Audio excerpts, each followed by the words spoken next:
بسم الله الرحمن الرحيم. لا يحب الله الجهر بالسوء من القول إلا من ظلم، وكان الله سميعا عليما. إن تبدوا خيرا أو تخفوه أو تعفوا عن سوء فإن الله كان عفوا قديرا. إن الذين يكفرون بالله ورسله ويريدون أن يفرقوا بين الله ورسله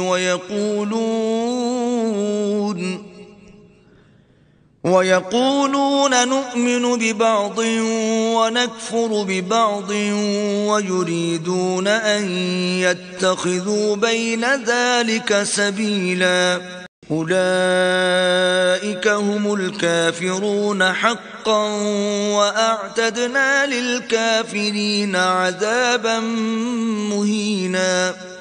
والذين آمنوا بالله ورسله ولم يفرقوا بين أحد منهم أولئك سوف يؤتيهم أجورهم، وكان الله غفورا رحيما. يسألك أهل الكتاب أن تنزل عليهم كتابا من السماء،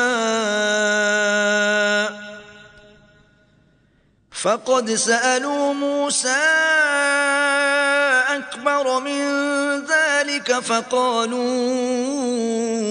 أرنا الله جهرة فأخذتهم الصاعقة بظلمهم ثم اتخذوا العجل من بعد ما